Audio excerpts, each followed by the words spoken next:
Hey friends, thank you for joining me this week on the Leading Healthy Creative Teams podcast. My name is Matt Curtis and I'm your host. This week we're going to talk about a graphic design workflow. Now you may be thinking, I'm not a designer, I'm not interested in this. Wait, hold on.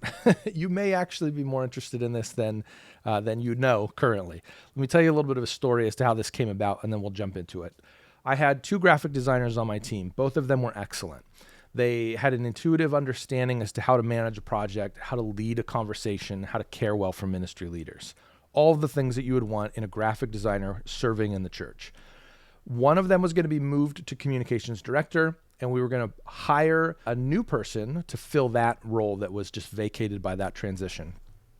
I anticipated that there was going to be a little bit of a lapse of knowledge here, because we were hiring somebody that was junior, and so we didn't really have a clear sense of how much they knew about the creative workflow or the graphic design workflow in particular. So I wanted to standardize this a little bit. I'm a big fan of loose parameters, we'll put it that way. I think that if you give someone too tight of a system or too hard-lined of a system in the creative space in particular, it actually causes them to give up their creativity because they feel like they are being almost imprisoned by the system. The system is too strangling, it's too tight. And so I like giving general frameworks with freedom for creatives to operate within. I feel like it's a really good balance of the two. I need there to be consistency on certain interactions. I need you to care about people a certain way. I need you to have certain conversations. I need you to get certain information. So there is absolutely a rigidity that needs to happen, but I also need there to be enough room for personal expression, creativity, flexibility, personality types even, the way that people work, the way they communicate. Those things need to have room to flourish and grow. Otherwise, you will snuff out the creative. So I wanted to develop this. I wanted to create a workflow that gave us these major mile markers, the major parts of the conversation that needed to happen, the general sequence of events. But I also wanted to keep it general enough so that each individual designer had the ability to interject their own style or approach. So that's what we did. And what was fascinating is both of these designers were clearly naturals because they had a hard time formalizing this process. So my question in the beginning, so what do you do on a design project? I don't know. Design some things and have an idea and then just do it. So we actually had to dig a little bit in order to surface what exactly they were doing. See, they were naturally great at their jobs, but that didn't necessarily help us translate that to somebody else who maybe wasn't naturally great at their job.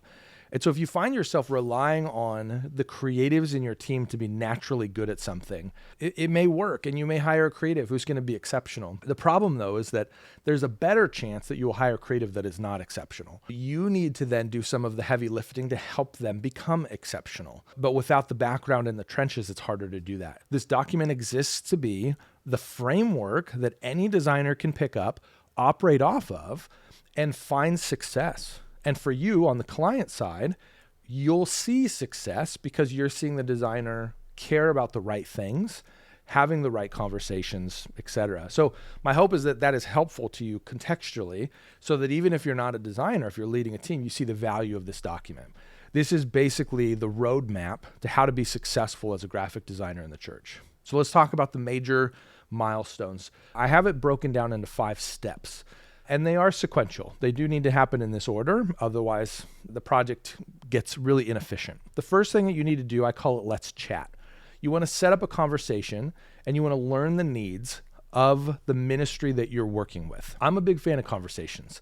I know there's a real popular trend where designers just want information submitted via a form.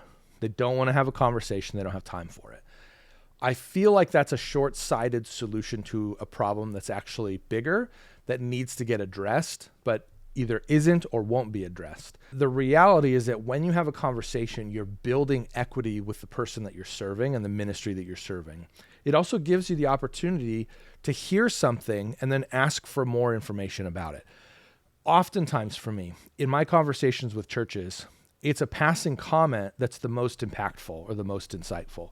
If I'm just relying on a form to assess the health of a church, it's going to be, maybe right sometimes, or it'll be a shallow diagnosis. And so I think that's really what I'm looking to get away from. So even in my own process, there's a free survey that you can take. It's 24 questions, I think is the number of questions, and it gives you a general breakdown as to whether or not your church is healthy. That's great. It's helpful. It's accurate. It's a really good gauge for a church leader to get a sense as to whether or not they're healthy. But the real deep next step is for me to come in and have these conversations with everybody that's involved in creative on the team. And so what you're getting is you're getting a much deeper assessment. The difference between those two, it's conversations. That's the difference. By me having these conversations, I'm able to hear things that are behind the surface. I'm able to explore a little deeper. Hey, you mentioned this. Talk to me more about that. Tell me about what that looks like. How is that expressed? What do you think is a good solution to fix that? We're engaging in partnership. That's what we're doing. In this Let's Chat stage, it's so important for the designer to be able to ask the questions that they need answers to. So a couple of examples, and this is all in the document. Again, this is part of the Creative Bites email coming out, the first one that's coming out in January. So if you're not a part of the mailing list, hop on it. You can get to it on my website, lunchtimeheroes.co. These are all free. You're not getting dropped into a sales funnel. I'm just sending out tools twice a month. And so this is the next tool that is going to be delivered. The questions that are on here, what's the purpose of this event? Why are you doing this? So it's a men's breakfast. Great. Do men not have the ability to eat breakfast? Is there a shortage of breakfast for men? Well, no, that's not the point of the event. Okay, well then what's the point of the event? Tell me the purpose. Because I was going to put pancakes on your flyer. Maybe you want something different. Maybe this is actually about community. Maybe it's about hearing a speaker. I don't know. I need to know the purpose. Essentially, the job of the designer in a lot of ways is to kind of play dumb, to not make a lot of these assumptions, but to push the ministry leader to give the answer back. So clarify purpose. We want to capture key project details. This is obviously important. When you need this back by, what are the deadlines? What kind of materials are you feeling like you need? Do you have a promotional plan? Do you need our help in that? Are you handing out documents? That means you need a flyer or a postcard. Oh, you're promoting it online. Do you want advertisements? All of these things get covered in the Let's Chat phase.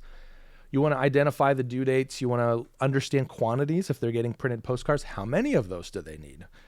You want to explore some of their aesthetic preferences. What are the things that you like? Have you seen other churches do something, or have you seen other promotions that seem to resonate with you? What is it that resonates about them? Let's talk about that.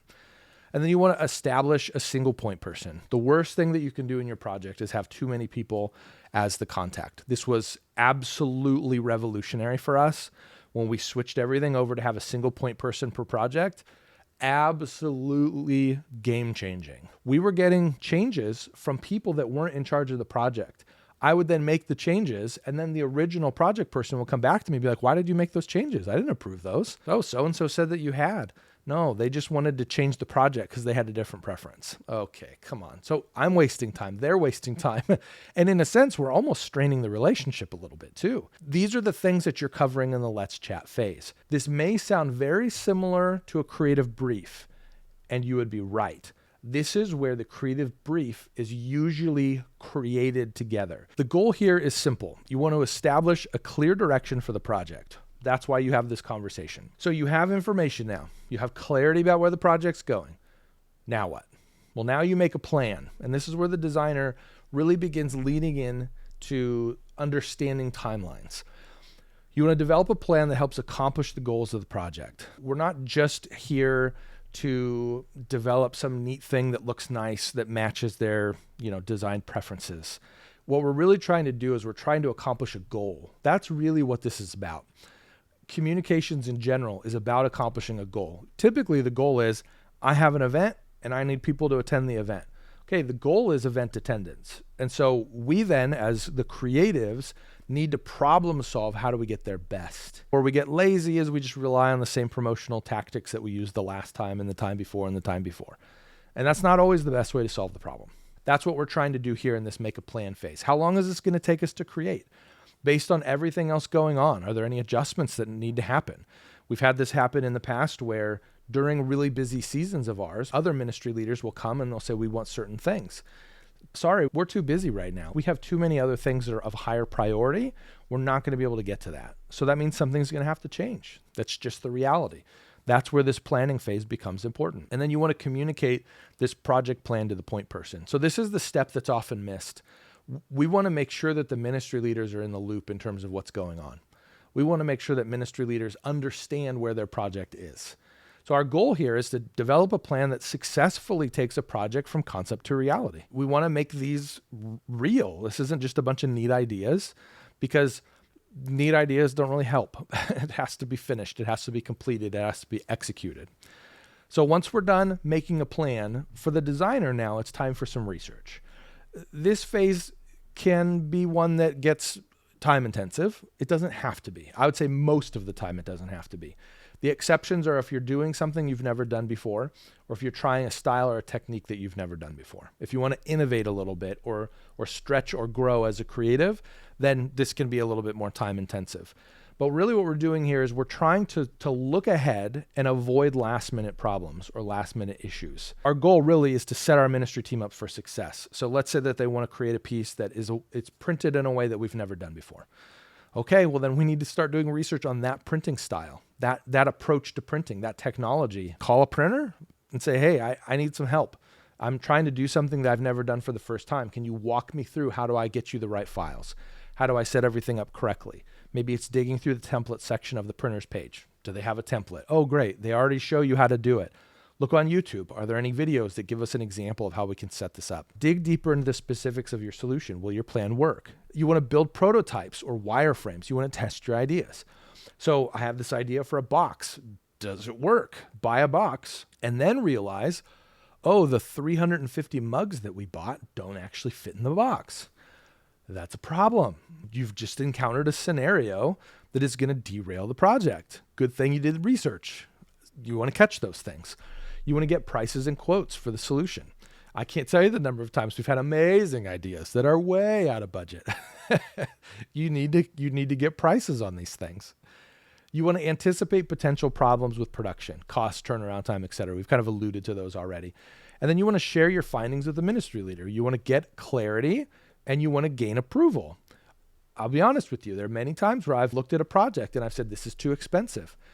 Or the turnaround is too great. And the ministry leader has said, you know what, we actually have allocated a large portion of budget specifically for this because we really want it to be like, it's a really important piece of our ministry. Okay, let's do it then. I didn't understand the value. Once I had the conversation, I began to understand the value. This was very important to them. Or timeline, you know what? Let's bump it then. Let's do it, but then we'll make some changes on our end because it's that important to us. Oh, all right. Keeping the ministry team in the loop. Very important as part of the process of your graphic design workflow. Step 4, now we're starting the design process. This is where we develop a design solution. This is one that's finished. You know what I mean? This is one that's much more polished. This isn't the sketches or the rough comps or whatever that we've been creating up to this point. This is where we actually solve the problem from a design perspective. We ask for feedback from the project point person. They're a part of this project. It's reasonable to bring them in for feedback or critique.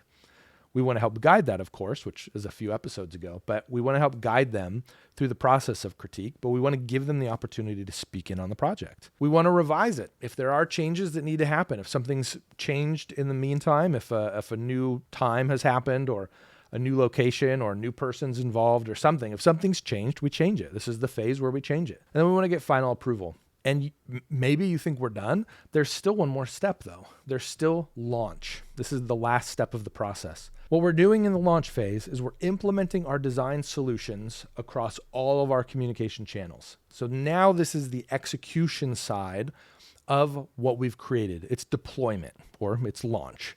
This is where we print the files or send them to print. This is where we deliver them to the client. Hey, everything's in, here you go. This is where we put the Keynote files or the PowerPoint files on the server. This is where we build out the website or we add the information to the website. We put in the calendar event. This is where we schedule the post on social media. This is where all of the actual behavioral execution happens to make this project actually take off. I have found that not every designer comes to the table with this workflow in mind. Many of them sort of limp along through the process, but don't know how to manage the process themselves.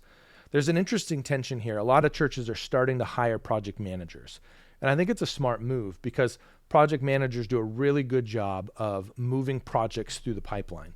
I think in particular, they're really good at navigating projects that have a high level of complexity, meaning there's a lot of players involved, a lot of people around the table that have a piece of execution or contribution to a project. Where I think a lot of designers are struggling, at least from my observation, is that they don't recognize that they have an ownership in the management of the process as well. Where I became most frustrated was on the projects where I was either lazy or maybe even I didn't know that I was supposed to be doing this. I wasn't managing the project well from my end. And when I didn't communicate with a client, they began bothering me. I mean, they began checking for, where are we at? Are we going to get it done? Is it going to be, because what happens is a lack of information breeds insecurity. And so this workflow was really helpful for us to be able to hand it to one of our designers and then start talking through what the process looks like. For me, as the leader of the creative team, I was able to put a little bit of oomph behind this and basically say, look, our expectation is that if you serve on this team, you operate by this workflow.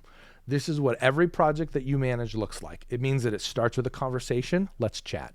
It means that you make a plan. You're going to need to do phase 3, which is research. You're going to have to lean into that. I need you to do that extra work because otherwise you're going to create problems. Design, you got to do the design work. Let's jump in and design. Oh, launch. Okay, you're going to launch. Let's launch. And what I found is that by giving these parameters, certain designers even went and took it further. We had one situation where somebody made a mistake on a project. It was kind of an expensive mistake. I believe that every designer has to make one expensive mistake before they get it. But what was beautiful about even the concept of this workflow, once that mistake was made, there was an immediate new step added for that designer. They said, I'm going to add in the idea here of having somebody proof my work. Are you cool with that? I'm like, are you kidding me? You literally came to me with a problem and a solution. You do whatever you think is best. I love it. What eventually started happening was the design workflow began being customized based on the strengths and the weaknesses of each of the people on the team. And that's what's beautiful about something like this that's a little bit more open, is it gives the flexibility for me to say, you know what, I'm really good at proofing my work. I don't feel like I need to add a proofer to my workflow. Or, man, I am not good at proofing my work. I really need a proofer for my workflow. That's where the flexibility is so powerful. It gives you both the framework that you need in order for your designers to be operating in a good way, but it also gives enough flexibility where they have the opportunity to make it their own by making it better.